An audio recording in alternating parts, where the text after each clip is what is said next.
Muy buenos días, compañeros, maestros, alumnos que nos acompañan este día. Antes que nada, agradecemos la asistencia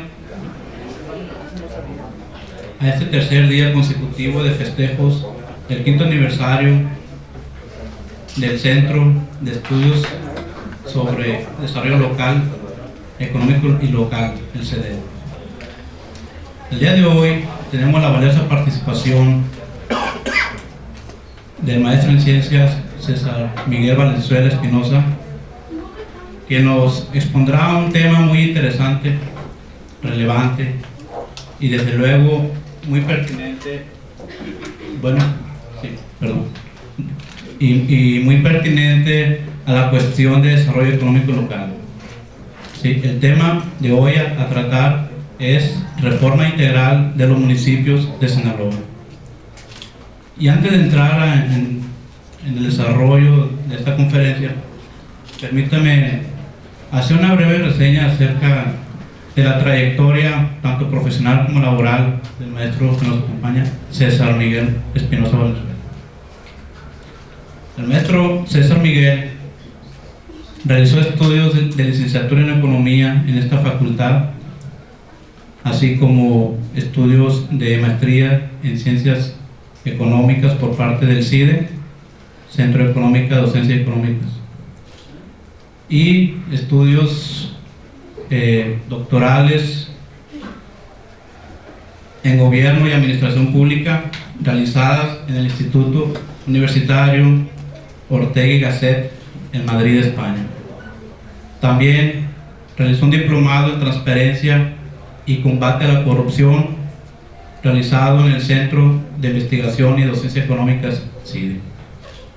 Cabe mencionar que dentro de las áreas de especialización que realiza el maestro en Ciencias César Miguel Espinosa están las siguientes: en Finanzas Públicas, principalmente áreas presupuestaria, planeación, tributaria; reforma y modernización institucional, que tiene que ver con la planeación estratégica, reestructuración administrativa, reingeniería de procesos y financiera.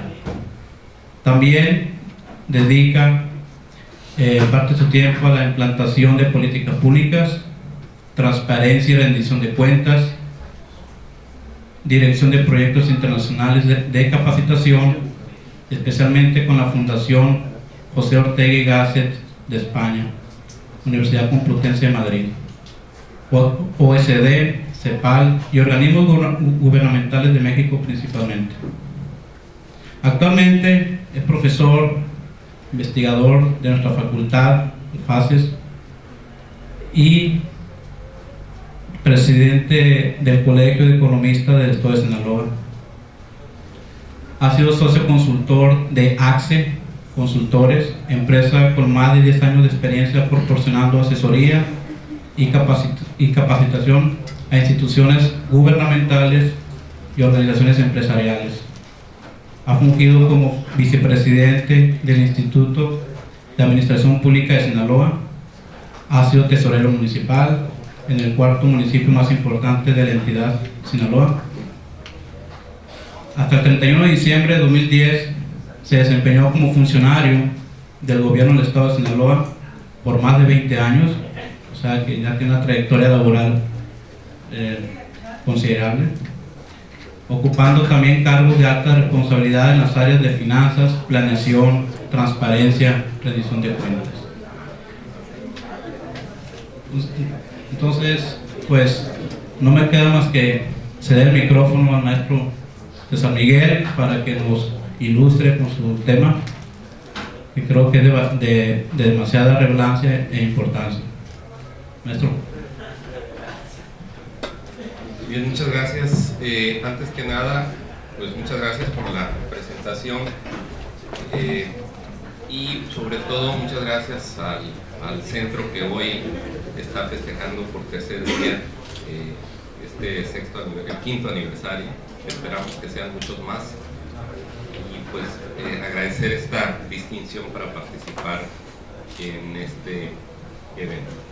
El trabajo que voy a presentar es un documento que, digamos, es una mezcla de algunos trabajos a su vez que se vienen llevando a cabo desde el año 2008, donde, bueno, data un poco antes del 2007, pero los resultados empezaron a generar a partir del 2008. Si bien es cierto, inicialmente se hace referencia al contexto nacional, el trabajo está orientado principalmente a la realidad estatal. Me estoy refiriendo a los municipios de Sinaloa. Empezaría diciendo que dentro de los antecedentes, los aspectos un poco más, digamos, relevantes que habríamos de mencionar, en la actualidad, a marzo del presente año, estábamos considerando 2.445 municipios en México. Desde luego son pocos comparados con España, que tiene 8.000 o algo así, poquito más, ¿no? Con la diferencia que nosotros tenemos más de 100.000 habitantes, ellos tienen alrededor de 40, de más de 100 millones, ellos tienen aproximadamente 40 millones, más o menos. Obviamente pues es una figura que en sí el municipio pues es una herencia de la administración pública española que se aplica en México y América Latina, pero que en México tiene una particularidad diferente porque coexiste el federalismo en el cual somos muy similares a los Estados Unidos de Norteamérica y el municipio. Es decir, encontrar países en que manejen estos dos ámbitos, el ámbito federalista y el ámbito municipal, no son muy comunes, y máxime si hacemos referencia a las reformas de 1983 en México, al artículo 115 constitucional, donde se establece la autonomía del municipio en términos de su capacidad jurídica, de formular presupuestos, de recaudar impuestos y de una serie de atribuciones que se le han venido dando a través del tiempo del 83 para acá. De tal forma que los municipios en la actualidad reflejan una serie de problemas, y esos problemas tienen que ver principalmente con la insuficiencia crónica de recursos financieros, con un desequilibrio regional que concentra tanto población como actividad económica en poblaciones grandes. Por ejemplo, el caso Sinaloa tiene concentrada su población en Culiacán principalmente, en segundo lugar en Mazatlán, tercer lugar en el municipio de Ahome, particularmente su cabecera que es Los Mochis, le sigue Guasave, Guamúchil y tenemos algo por el lado de Nabolato. Estoy hablando de las cabeceras municipales, ahí donde están concentrados, y sin embargo estamos hablando de 18 municipios, es decir, en 5 de los 18 municipios se concentra la inmensa mayoría de la población tan solo en Sinaloa, y si hablamos a nivel nacional pues encontramos una situación todavía más polarizada. Un tercer aspecto es el predominio de una cultura centralista y presidencialista que obstaculiza la autonomía y subordina política administrativamente a los municipios. Es decir, tenemos esa autonomía municipal derivada del 115, pero obviamente cuando no existen los recursos financieros suficientes, esa autonomía pasa a segundo término, como cuando el que cumple 18 años y siente que ya es autónomo, pero cuando se da cuenta que tiene que seguir dependiendo del dinero de la familia, pues se olvida de esa autonomía. Es muy fácil de entender, creo. Sucede una situación muy parecida en el caso del municipio. Las instancias representativas son débiles y carecen de legitimidad, es decir, tenemos los cabildos, que es una figura que está un tanto desactualizada, formada por regidores que se eligen en la misma planilla del presidente municipal. Ahora recientemente, hace 3 ejercicios administrativos, en Sinaloa existe una figura que se denomina síndico procurador, que se supone que es un contrapeso, pero que es una figura un poco difícil porque si es, digamos, afín al alcalde, pues prácticamente avala todo lo que diga el alcalde, y si es contrario al alcalde, pues lleva una vida muy tortuosa en los 3 años de conflictos permanentes. ¿Por qué? Porque van en la misma fórmula electoral, los votan en la misma boleta, y pues aquí no hay grandes cambios. Son excepcionales los casos en los cuales un síndico procurador ejerce esa función y es respetada como tal. Y en el caso de los cabildos, las decisiones que estos tienen están muy sujetas a las diferentes presiones y grupos de interés que existen en el entorno. En los casos más evidentes son los de los permisos de construcción, donde probablemente no sean factibles algunos de ellos, pero donde la fuerza de algunas empresas o los intereses que están ahí terminan imponiéndose, y creo que no hace falta para los aquí presentes echar un vistazo a los fraccionamientos, donde vemos cosas muy extrañas, ¿no? Es decir, fraccionamientos gigantescos que están 1 o 2 kilómetros hacia adentro con una gran extensión baldía al frente, cuando eso obviamente no es racional para nadie, porque son costos que absorben las administraciones municipales, costos de infraestructura y demás, ¿no? Otro aspecto que es tal vez uno de los más presentes: no hay continuidad en las políticas ni en los programas. Cada 3 años se escribe una historia diferente, independientemente de que el partido político haya sido el mismo o diferente. Termina una administración y empieza otra. Y en muchos de los casos, en la gran mayoría de ellos, la administración municipal, sus integrantes, pues son renovados o son relevados, al menos en sus principales integrantes, los titulares, y muchas veces los mandos medios. Suceden casos que hasta el último nivel prácticamente queda vacío, y solamente se mantienen aquellos puestos sindicalizados que por razones financieras los municipios no pueden despedir. Entonces esos son los que se mantienen. Esto ha cambiado en algunos municipios, pero todavía la tendencia sigue siendo muy fuerte a prácticamente sustituir el grueso del personal. Y ante esta situación, cada 3 años viene cambio de los servidores públicos.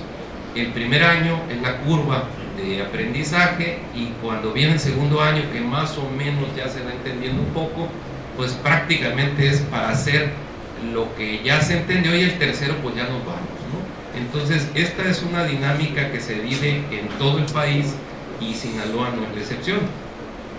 A eso hay que agregar que en muchos casos el servidor público no tiene el perfil adecuado para ello.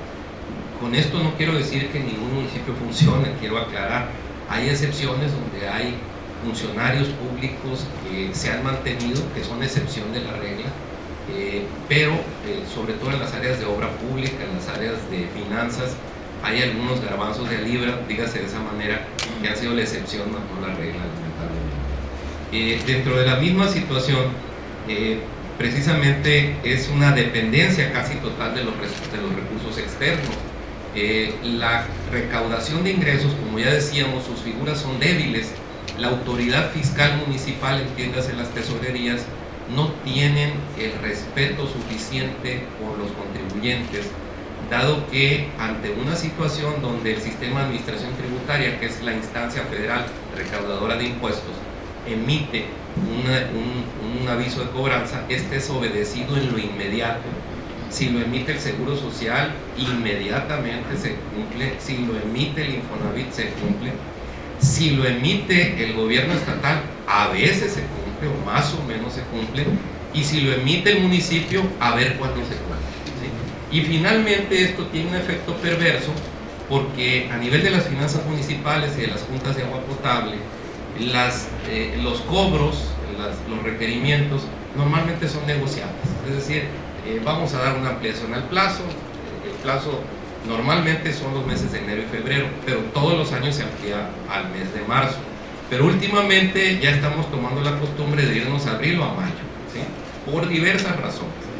De tal forma que cuando estamos cerrando el año aparecen avisos impresionantes que dicen: si usted paga antes de que termine el año, le quitamos todos los recargos, multas y demás, lo cual genera un efecto perverso con aquellos contribuyentes que realmente están cumpliendo. Y hay un dato, no es un dato especulativo, sino que es un dato muy comprobado, que curiosamente aquellos ingresos con menores percepciones, aquellos pagos de impuestos que están que son más bajos, es decir, que se refieren a propiedades pequeñas o que no tienen un alto costo, son los que se pagan más pronto. Eso quiere decir que las personas con menores ingresos son las más cumplidas. Eso es una evidencia. y normalmente la cartera no cobrable en materia predial está en los ingresos medios y altos, al igual que en las tarifas de agua. ¿Eso qué tiene que ver? Tiene que ver mucho con esa debilidad de los organismos, de esas autoridades, donde normalmente hay negociaciones. Como tú eres funcionario, vas a durar 3 años, cuando salgas me vas a ocupar, ¿sí? Acuérdate que también yo puedo llegar. O sea, hay una serie de criterios aquí que se manejan bajo esas circunstancias. Entonces eso hace que los recursos propios, entiéndase el predial, entiéndase el impuesto sobre adquisición de inmuebles, entiéndase el impuesto sobre el pago por derechos en la vía pública, el derecho de piso que le llaman, y otros tantos ingresos, impuestos, derechos, etcétera, pues no se cobran oportunamente porque no hay esa capacidad. Y difícilmente, siempre hay una crítica, tal vez en los ayuntamientos, sobre probable mal manejo de algunos recursos o duda en el manejo de recursos, pero nunca se cuestiona la obligación que tienen las autoridades municipales para ejercer su capacidad económico-coactiva y recaudar los ingresos. A nadie se le ha criticado ni se le ha juzgado por eso, y es tan grave el no cobrar como el malversar recursos ejercidos, en términos legales, en términos de las facultades y de las obligaciones que tienen los servidores públicos. Eso solamente para mencionarlo. Entonces, a raíz de esa situación, las participaciones federales que se distribuyen en una fórmula, que no voy a entrar al detalle y que ojalá hubiera una oportunidad para platicar de eso posteriormente, la fórmula de distribución de participaciones, decía el doctor, lo cito textualmente su apellido, de Hoyo de Adona, que él tuvo muchos puestos en el gobierno federal, falleció hace como 10 años. Él fue el creador de la fórmula de distribución de participaciones en los años 80, y él decía todavía en los años 90 que lo que él había creado, que él ya no entendía ya cómo funcionaba, porque eran tantos los parches y los cambios que se le habían hecho que no sabían cómo funcionaba. Surge una nueva fórmula de distribución de participaciones en el 87 que tiende a mejorar un poco la situación, pero que no resolvió el problema de los municipios. Perdón, esto fue el 2007. En el 2007. En 1997, cuando la primer legislatura, la alianza opositora en el Poder Legislativo, en la Cámara de Diputados, tiene mayoría, y esta mayoría es precisamente opositora al Ejecutivo Federal, entonces el presidente Ernesto Zedillo. Uno de los principales aspectos que plantearon fue precisamente la creación del ramo 33. El ramo 33 es un ramo presupuestal que no depende de lo que diga el presidente de la República, sino es un ramo que va a depender de una serie de indicadores que en su momento pues eran prácticamente indicadores improvisados porque no había más elementos, y que van a permitir un recurso adicional para poder sanear, o más que nada, no sanear porque todavía quedó muy lejos de eso, pero para darle un poco de energía o de una inyección de recursos a los municipios. Hay que recordar que en 1995, diciembre del 94, viene el famoso error de diciembre, el 95, una de las peores crisis que tiene México, y donde prácticamente todos los municipios estaban quebrados. El 96 sigue la misma historia, vienen reestructuraciones y en fin. El caso es que el 97, cuando entra esta mayoría opositora, implementa precisamente esta decisión, que es la que le da un respiro a los municipios, pero no ha sido suficiente. Entonces, municipios viven de participaciones federales y viven de las aportaciones federales que tienen también sus fórmulas, y de los impuestos y derechos, productos y aprovechamientos propios, que son la menor parte.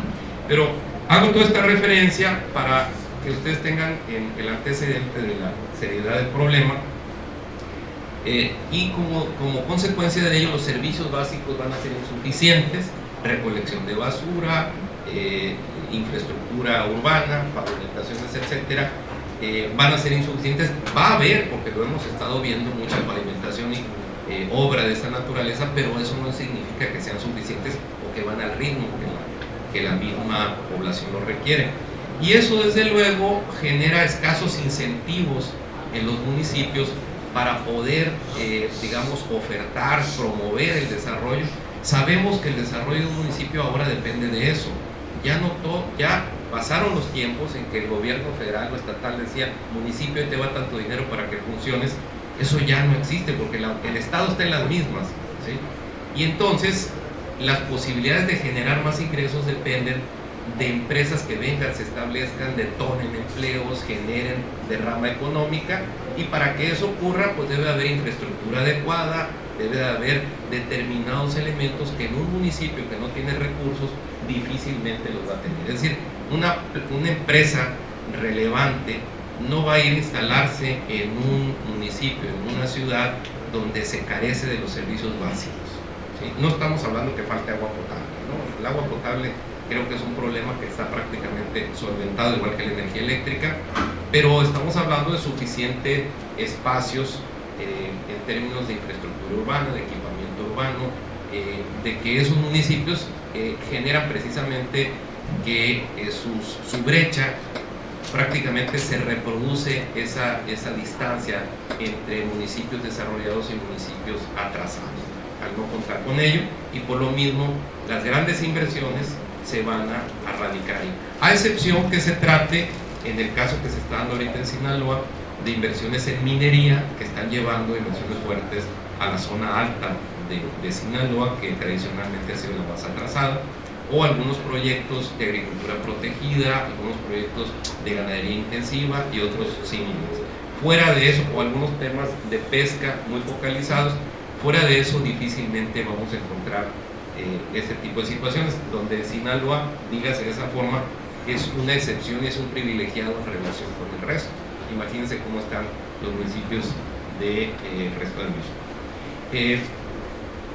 Temas que nada más de pasada los comento: el crecimiento anárquico de los asentamientos humanos, lo que comentábamos. Normalmente, pues cuando existe una falta de vivienda, pues el procedimiento es invadir para posteriormente regularizar, y después hay que tratar de componer la situación. Aquí tenemos un ejemplo, espero no estar haciendo referencia a nadie en lo particular. Aquí Culiacán tiene una colonia, creo que es la 5 de Mayo o algo así, donde está en un cerro. Entonces, meter los servicios ahí, el agua potable, pavimentar, ha sido muy costoso, muy difícil, pero bueno, ¿qué había que hacer? Había que resolver porque ya estaba ahí. De la misma manera se ha dado en otras partes, y eso ocurre en el caso Acapulco. No sé si les ha tocado ver la diferencia que hay entre el Acapulco comercial y el Acapulco anárquico, y ese es uno de los problemas en el cual precisamente hace 15 días el CIDE presentó un indicador para medir el impacto, y al comparar tres municipios, el municipio de Cancún, Benito Juárez, como se le conoce, está el municipio de Acapulco, está el municipio de Los Cabos. El más atrasado de todos en el comparativo es precisamente Acapulco, que es el que tiene décadas de ventaja sobre él, ¿no? Y hay una serie de aspectos que tienen mucho que ver con esto precisamente. El tema de la inseguridad pública no voy a decir más, porque creo que todos sabemos los problemas que se presentan cotidianamente, donde estalla el problema normalmente en la vinculación de las corporaciones policíacas municipales con la delincuencia organizada, que es recurrente en todo el estado. El último caso, creo que todos nos hemos enterado, el de Ciudad Acuña, creo que se llama, ¿no? En Coahuila.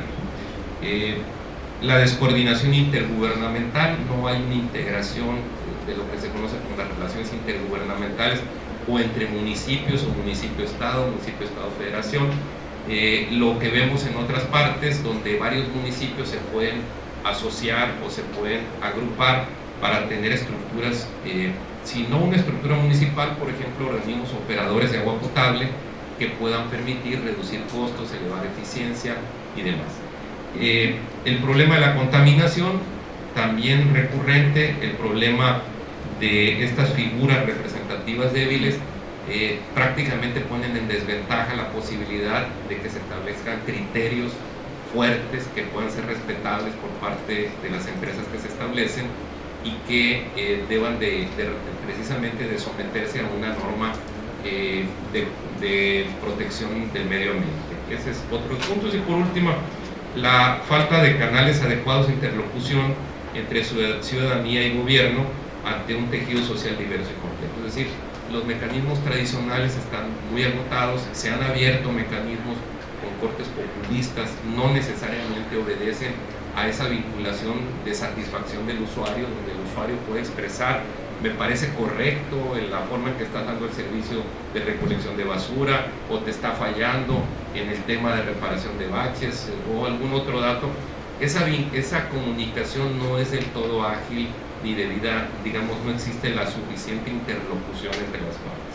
Ante esta situación y otros aspectos que voy a pasar de lado, problemas tan graves como el que existe un importante número de alcaldes que no tienen ni la educación básica completa, donde muchos de ellos no tienen los elementos, el perfil adecuado, pero finalmente tienen la popularidad para ganar una elección, hace precisamente que genere circunstancias muy difíciles y en las cuales por lo general hay preocupación, en el mejor de los casos, por tener inventarios o registros contables, pero nunca del personal, ni tampoco de mantener a ese personal en el cual el municipio ya le invirtió 1 año, 2 años, y el tercer año con una displicencia se dice: bueno, que te vaya bien, ¿cuánto me costaste para capacitarte? No lo sé, pero no me importa porque no es mi dinero, que te vaya bien, ¿no? Y a volver a empezar el siguiente trienio la misma historia. Ante esta situación, llego aquí al punto central. Lo que sería entonces tratar de plantear alternativas para esta situación y buscar por dónde empezar.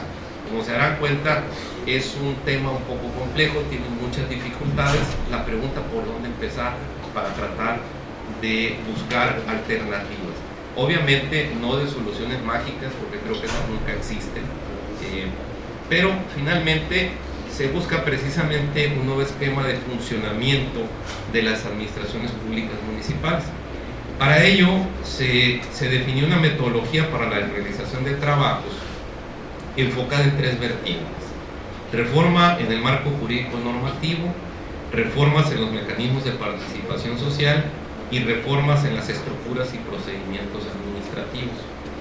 En ese trabajo, en su momento, se tomaron en cuenta aspectos tales orientados a un rediseño municipal, buscando ese rediseño institucional. Tiene que ver con las normas, con las leyes, con los reglamentos que están ahí presentes y su alineación en relación con el gobierno federal, con el gobierno estatal, que en muchos casos están muy rezagadas, en muchos casos tienen experiencias muy diferentes. La alineación a nuevos valores, a la participación ciudadana y la transparencia. Es decir, muchos municipios se quedaron en el patrimonialismo y como aquella vieja experiencia que se platica de que cuando Gastón Mercado, que fue uno de los primeros, creo que el primer presidente municipal de oposición hace muchos años, que toma protesta en Tepic, Nayarit, platican que cuando va llegando Gastón Mercado al Palacio Municipal, va saliendo un funcionario con una máquina de escribir bajo el brazo. Y dice: ¿eso dónde lo llevas? Pues mejor me lo llevo porque dicen que los que vienen son de malas mañas, ¿no? Entonces, ese tipo de cosas creo que todavía, en muchos casos, la participación ciudadana y la transparencia quedan ahí como reservadas a lo que diga el señor presidente. La revitalización de los mecanismos de participación ciudadana son oportunidades para la incorporación de los habitantes en el diseño, implantación y evaluación de las políticas públicas y en la mejora de la operación de los servicios públicos. Por otro lado está la capacidad administrativa, es decir, por un lado el tema de gobierno y por otro lado el tema de la administración pública.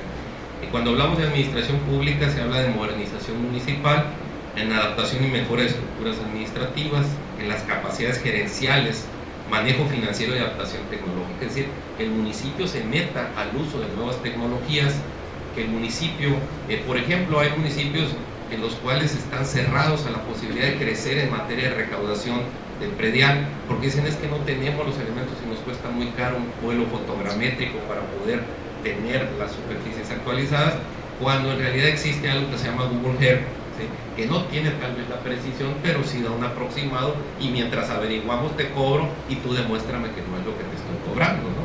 Entonces ahí es una ausencia de la tecnología, que no estoy descubriendo el hilo negro, pero hay una falta de interés por ese tipo de cosas y sobre todo de las capacidades gerenciales. ¿Quién llega? Pues llega el que tuvo capacidad para controlar los votos de una colonia o de una comunidad, independientemente que sepa o no cómo hacer las cosas en sus responsabilidades institucionales. La reconfiguración del papel del municipio, ¿en qué sentido? Habrá que, y esta es la parte que a continuación voy a presentar, habrá que presentar un diseño y documentación de procesos. ¿Por qué? Porque si nosotros vemos en el gobierno federal hay manuales de procedimientos para todo. En el gobierno estatal, en una que otra parte, en la menor parte, porque no en la mayoría, y lo digo por conocimiento de causa. Y en el caso del municipio, prácticamente no existen ese tipo de documentos que me digan cómo hacer las cosas. El que llega, pues, establece sus criterios. En el mejor de los casos, atiende lo que establece la ley de Hacienda Municipal o algún otro ordenamiento, porque llega a la Auditoría Superior y le establece sanciones. Fuera de ello, aquello que no sanciona la auditoría porque no hay normas, pues se aplica a como lo interpreta cada quien. El otro aspecto que también está ausente, que se plantea aquí, es la profesionalización del servicio público, la evaluación continua del desempeño y además de eso la descentralización de regulación y desburocratización, que tiene que ver con descentralizar hacia las sindicaturas, que es la figura regional que tienen los municipios, la desregulación y desburocratización, que tiene que ver mucho con exagerada cantidad de trámites que hay que hacer para cualquier cosa. Si ustedes van a hacer una gestión, tienen que pasar por 20 oficinas para conseguir cosas que podrían resolverse de otra forma, es decir, en forma transversal más que en forma vertical. De esa forma, entonces, se establecieron algunos esquemas. ¿Cuáles fueron las acciones a realizar? Primero, un análisis diagnóstico funcional administrativo, reformas en el marco jurídico administrativo, reformas en los mecanismos de participación ciudadana, reformas en los procedimientos administrativos, identificación, documentación y diseño de procesos, medición de efectividad en trámites y servicios, diseño de nuevas estructuras administrativas, me estoy refiriendo, talleres para la formación de competencias en materia de procesos, revisión de perfiles de puestos, ajustes de sueldos, implantación de nuevas estructuras y procesos, como fue la primera etapa. A raíz de esta situación, con quien se trabajó a partir del año 2007 fue con el Ayuntamiento de Ahoma. Fue un caso atípico. ¿Por qué? Porque una administración pública de salida dijo, aplíquenlo aquí. Pero hubo una ventaja. La ventaja es que Ahome tiene una organización que se llama Ahome 2020, que es una organización no gubernamental. En esa organización no gubernamental participan instituciones educativas, empresarios, organizaciones civiles, etcétera, y se ha conformado una figura que tiene un contrapeso importante. Eso dio lugar, y esa fue, digamos, la cuña para echar a andar este proyecto, y funcionó hasta donde a continuación se los comentaré. De manera muy general, yo les plantearía este trabajo que surgió en esa primera etapa. Después, precisamente trabajando con cada una de las áreas, y la ventaja es que ya tenían 3 años, estaban a 2 años y medio de su labor, permitió obtener mucha información de parte de ahí, de los miembros de la administración. Y aquí encontramos el macroproceso de la administración municipal de Ahome, quiere decir cuál es la esencia de la administración municipal. Primero, la planeación, definición y conducción de las políticas públicas, ahorita lo explico con más detalle. La seguridad pública, las obras y servicios públicos municipales. No aparecen en ese orden porque sea un organigrama, no tiene nada que ver con un organigrama. Aparece en ese orden por la vinculación que hay entre las partes, ¿no? Esto es un sistema. Por otro lado está la promoción del desarrollo económico, y hay 2 elementos claves que sirven de sustento para todo lo que son los 4 aspectos sustantivos, que es la participación y el desarrollo social, y por otro lado la gestión de la administración de recursos, es decir, la parte financiera administrativa. Y aquí precisamente este macroproceso lo que plantea es gestionar, promover y desarrollar acciones, obras y servicios públicos en forma íntegra, efectiva y transparente, soportados sobre mecanismos de participación ciudadana, con el propósito de incrementar el bienestar y progreso de los habitantes del municipio de Ahome. Ese fue el planteamiento central, y eso recoge la esencia de lo que debe ser el municipio en cualquier parte de nuestro país, y particularmente ahí. Si nosotros lo vemos rápidamente, les muestro el primero, que es la planeación, definición y conducción de políticas públicas. se divide en 4 subprocesos: detección y análisis de necesidades, formulación, autorización y difusión de políticas, en la parte de definición de políticas públicas, y en la parte de conducción de políticas públicas son acciones de control, y la parte de seguimiento y evaluación a la aplicación de las políticas. No entro en más detalle para hacer esto más ágil. En materia de seguridad pública, aquí tenemos 5 subprocesos. Está el diagnóstico situacional y comunitario, diseño de estrategias de reacción, prevención clásica, porque hay una prevención clásica, una prevención situacional y una prevención comunitaria, evaluación de resultados, aplicación de estrategias, y hay un soporte que es el control de ingreso y profesionalización policial como sustento para que esto funcione. Conste que los sistemas de control de confianza surgen en el 2010, ¿sí? Esto fue en el 2007. El acuerdo surgió en el 2008 en términos federales. En obras y servicios públicos son 4 subprocesos: definición de estrategias y establecimiento de programas operativos, desarrollo urbano y ejecución de obras, realización y mantenimiento de servicios públicos, evaluación, seguimiento y control. No sé si voy muy rápido, pero ahorita quiero llegar a algo que les quiero mostrar. En lo que es atracción de inversiones, en lo que es desarrollo económico, está la atracción de inversiones y fortalecimiento empresarial, vinculación gubernamental e intersectorial, programación táctica, evaluación y seguimiento, y atención empresarial.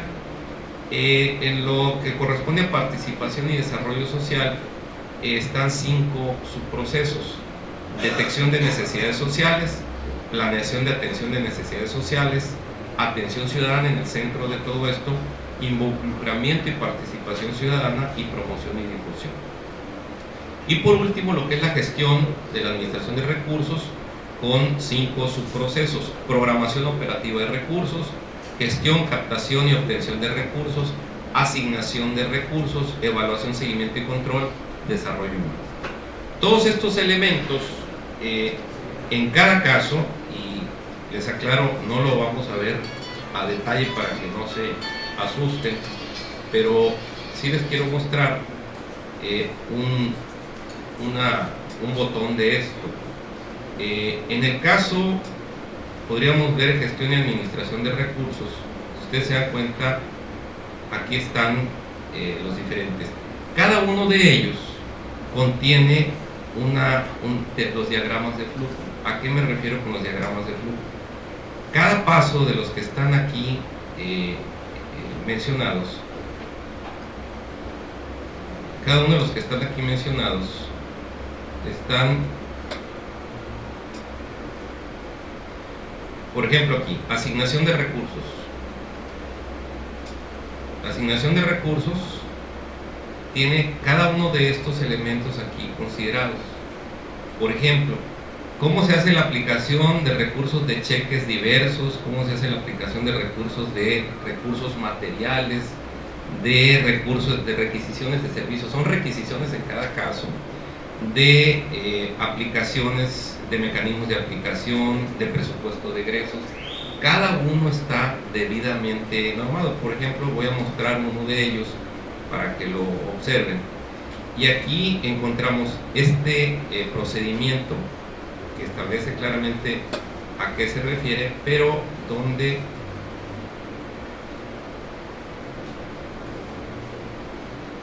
parece que se está escondiendo la imagen. La imagen está en Visio, no está en Word. Aquí está. Si vemos cuál es el mecanismo para la elaboración del presupuesto de egresos, aquí encontramos los pasos a seguir.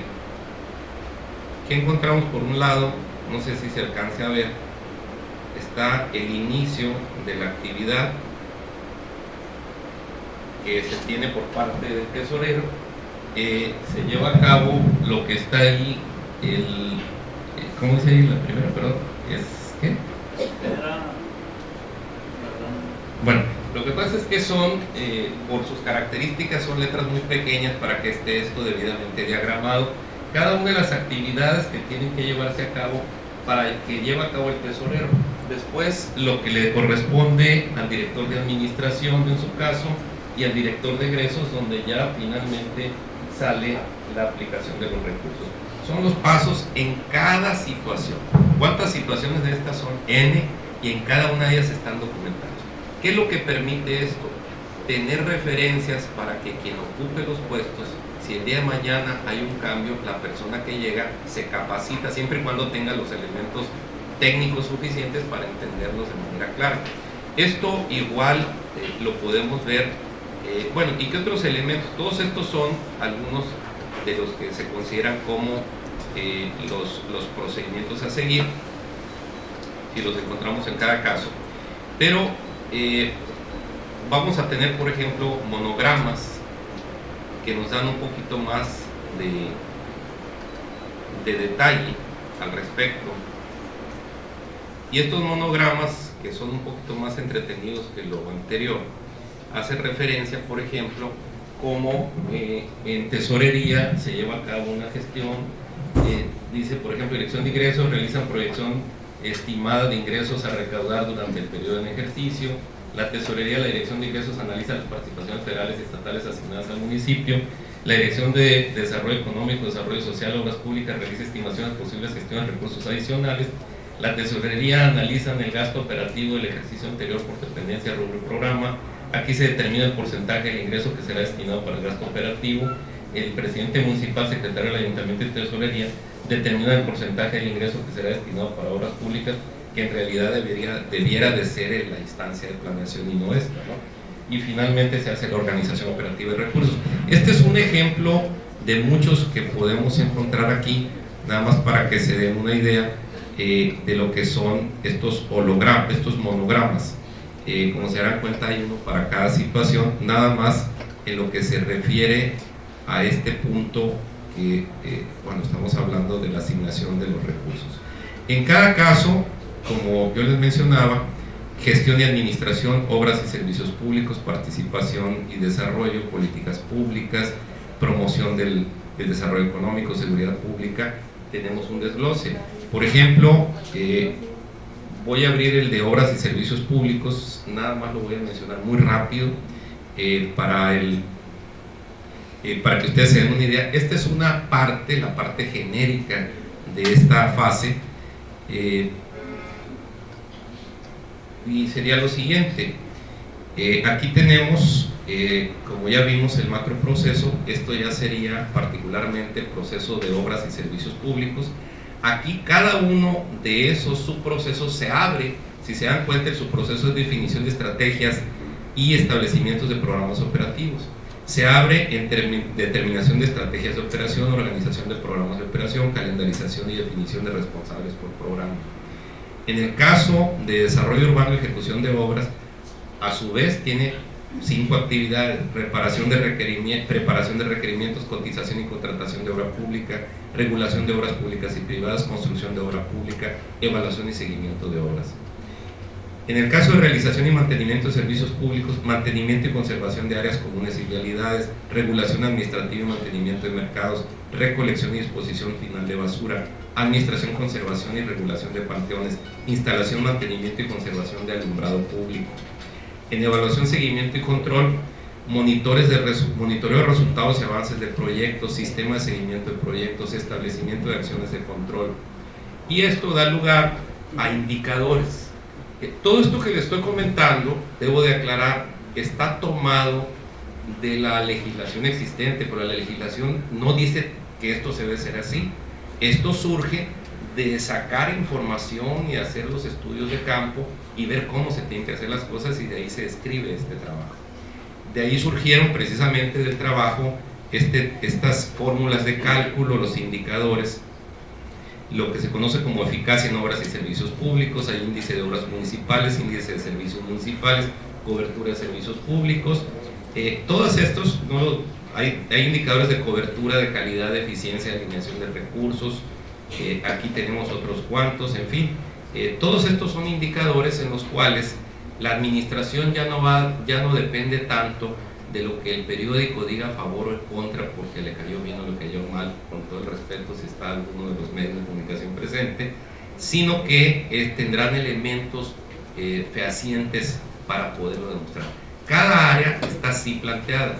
Como recordarán, vimos que hay 5 grandes, más bien son 6 grandes procesos. Cada uno de los procesos tiene esta información. Ahora, paso de esto, que fueron las estrategias aplicadas, a precisamente plantear una segunda etapa que se va a dar. En el año 2008 viene una problemática derivada de ello, de las tantas. ¿Cuáles? Los ayuntamientos, uno de los problemas más serios es que no pueden cubrir su gasto corriente. Y su gasto corriente básicamente son sueldos y salarios. Y los sueldos y salarios descansan fundamentalmente en lo que vendrían a ser el personal sindicalizado, las corporaciones policíacas, seguridad pública y tránsito fundamentalmente, y por otra parte lo que es el personal, el personal permanente o el eventual que realiza labores en materia de obra pública o de servicios públicos, ¿no? Esas cuadrillas que vemos de repente que hay mucha gente trabajando. Bueno, derivado de esa situación, en 2008 hay otra fuerte crisis y hay otro problema en términos financieros. Y el problema ni siquiera pensar en la obra pública con recursos propios. ¿Qué fue lo que ocurrió con el ramo 33? Se establecen medidas muy rígidas donde vienen recursos pero que se tienen que aplicar en obra. Y el que no lo aplica en obra, pues se pasa una temporada en la sombra porque son delitos federales que se persiguen de oficio. Es decir, a quien encuentre en esa situación, con todo y que sea presidente municipal, viene el desafuero y se les mete a la cárcel, ¿no? Obviamente sucede normalmente cuando termina, no cuando están en gestión, ¿no? Pero ante esa situación, cuando inicia la administración municipal que concluyó en el 2010, esto fue en el 2008, se busca a partir de este trabajo que ahorita comenté, que nos llevaría horas explicarles parte por parte porque es amplísimo, son bastantes tomos de los manuales que por cierto se están aplicando en el ayuntamiento de Ahome, bajo esas características. Se trató de aplicar en 3 municipios más. Mazatlán quedó muy avanzado y decisiones políticas de último momento lo tumbaron. En Guasave también muy avanzado y fue una situación similar, y en Culiacán dijeron no lo ocupamos, ¿no? Entonces pues ahí lo dejamos para después. Derivado de esa situación, entonces se buscó encontrar cómo resolver uno de los problemas centrales. ¿Qué aparato administrativo deben de tener los gobiernos municipales, en el caso Sinaloa? Se hizo esta revisión y se encontró que existe una gran disparidad de sueldos entre los municipios. Es decir, por pagar una estructura no se tenía dinero para poder pagar lo básico, la energía eléctrica, la gasolina. Ya no sé si se habrán enterado, hay varios municipios que no tienen para pagarle a los policías actualmente, ¿sí? Que están renunciando porque no hay la paga, ¿sí? Al interior de cada ayuntamiento se presentó un fenómeno de disparidad en los sueldos, es decir, el mismo grupo de puestos, es decir, si había directores con unas ciertas características, no todos ganaban igual, ¿sí?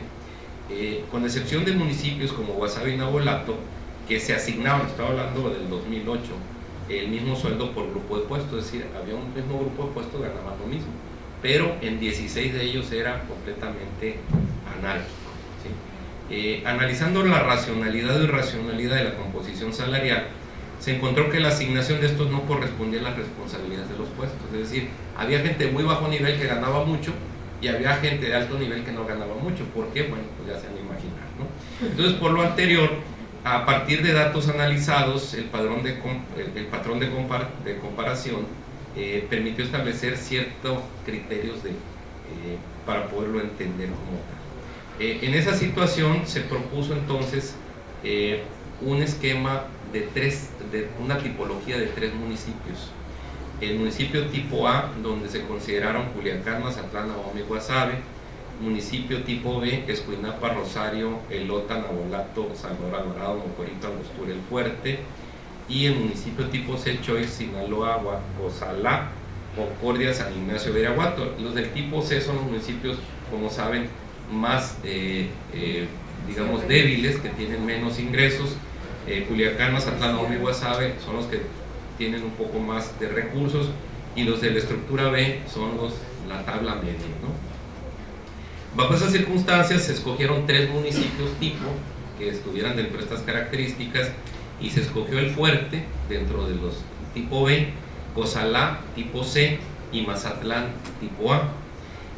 Bajo esas circunstancias se revisaron cuáles serían los criterios, se tomó como referencia cuál sería el salario más alto dentro de la administración pública en Sinaloa y se tomó como referencia un tabulador del gobierno estatal, no porque tuviera que aplicarse, sino como referencia. De esa forma entonces se plantearon que el presidente municipal del municipio tipo A debía ganar 54, el del tipo B 40, el del tipo C 28, porque pues son las condiciones que pueden pagar. De la misma forma, el síndico procurador, un comportamiento similar, el secretario del ayuntamiento, el tesorero, al nivel de director general una cantidad, donde dice NA es porque no existe esa figura en el municipio tipo B y tipo C.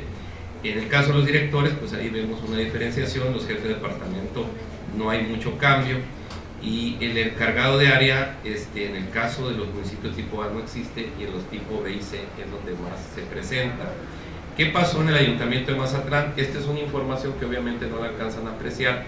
Se trabajaron datos básicos como magnitud del presupuesto, población, cantidad de comunidades que se tienen que atender, densidad de población, demanda de servicios. Esos datos que ven ustedes ahí, a eso se refieren.